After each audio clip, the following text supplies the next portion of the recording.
Grand Canyon of the Colorado, a titanic gash across the state of Arizona, never ceases to be an overwhelming spectacle, a pageant of ghastly desolation. John Burroughs, poet and naturalist, called it the divine abyss, the climax of all handicraft by nature's majestic forces. Within a stone's throw of the rim, guests at a modern hotel are reminded that this was an unconquered wilderness, unknown except to the daring pioneers and explorers only a few decades ago. Even the youngest descendant of ancient tribes knows the buffalo dance, a ceremonial with meanings only the Indians can understand. It is said that they believe the measured beat of the tom-tom may someday bring back the fabulous times when enormous herds of buffalo roamed the surrounding wilderness.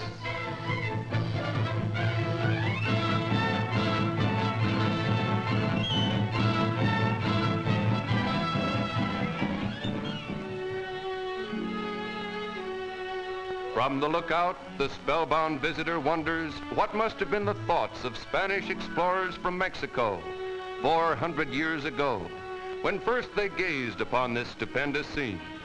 It is said that they came upon it so suddenly, so unexpectedly, that they almost marched into the mile-deep chasm.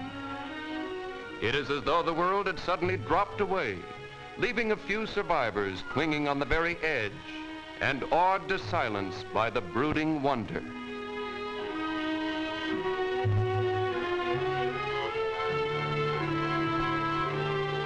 Early in the morning, sturdy mules are provided for those who wish to experience the thrill of a trip into the canyon. For these animals are safe on the steep and narrow trails and never falter. Where the sun just misses the treetops, as along the trail you ride, where the ramparts of snow melt to rapids below, across the great divide, where a cloud seems to touch you in passing, where the pines stretch far and wide. Now along the Bright Angel Trail, actually within the canyon, its millions of years of history become more apparent. Those who pause to contemplate the phenomenon are amazed when they learn that impressions of seashells have been found in the rocks, and even footprints of prehistoric animals. Years of exploration would be required to become even partially acquainted with all the canyon's strange characteristics, such as the broad plateaus mysteriously remaining within the depths, though all around are deeper chasms and towering peaks. The trail crosses an almost level area 3,000 feet below the rim. Here, the silent and taciturn guide rides on, suggesting the old saying that familiarity breeds contempt, even of nature's wonders. But it is just as reasonable to say that he is wise in allowing the canyon to speak for itself. It was John Muir who said, "It seems a gigantic statement for even nature to make in one mighty stone word." The pack train is now starting the ascent of that part of the Bright Angel Trail known as Jacob's Ladder. It traverses a gigantic fault where vast sections of the rock slipped in some ancient upheaval and left this passage upward. Distances are deceptive from many points, where the other side of the canyon may be 10 miles away. Every view holds a new experience, a new and ever-changing picture revised completely as light and shadow paint the scene. Soon the trail along the rim is reached, and other features of this great national park distract attention momentarily from the grandeur of the scenery.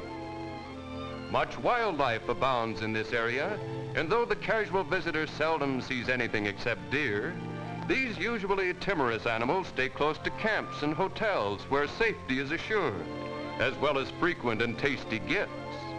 They trustfully approach the visitor, offering something to eat with more assurance than a skittish calf in a barnyard. And indeed, they are much less wild.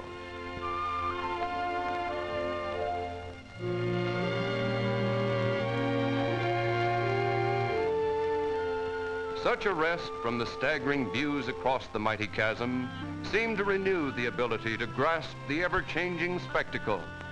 For here it is said one can see farther and see less than at any place on earth, which simply means that there is too much to absorb. It is like trying to see thousands of great paintings in a single day.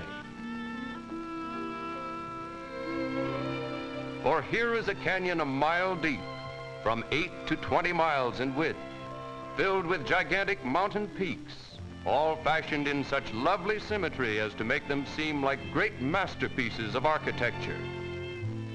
People speak in hushed tones when gazing upon this scene. Its effect is to make one feel his insignificance in the face of all this evidence of mighty forces. Beyond this parapet, there is a breathtaking void, the beginning of infinity. Throughout the canyon's length of 217 miles flows the Colorado River, which cut this entire chasm and will gradually deepen it another 2,000 feet before reaching sea level. Then the processes of erosion will cease, but it will be not thousands of years, but thousands of centuries before this can happen. Students of geology have estimated that the forces of erosion have been at this stupendous task for 8 million years.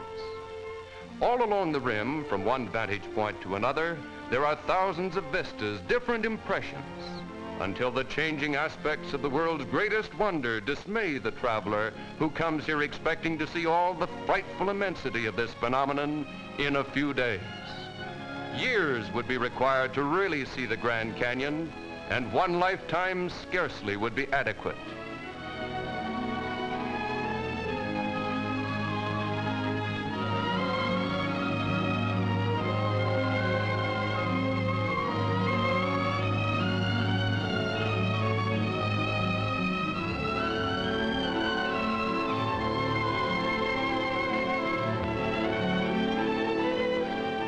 From the air, the Colorado River, deep in the canyon, appears like a narrow, twisted ribbon, and the surrounding country is seen for what it is, a remote desert area with regions never yet explored, with mountain peaks never yet scaled by man.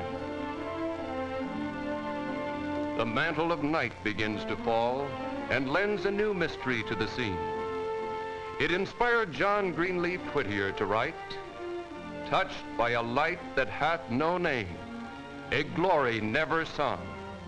Aloft on sky and mountain wall are God's great pictures hung."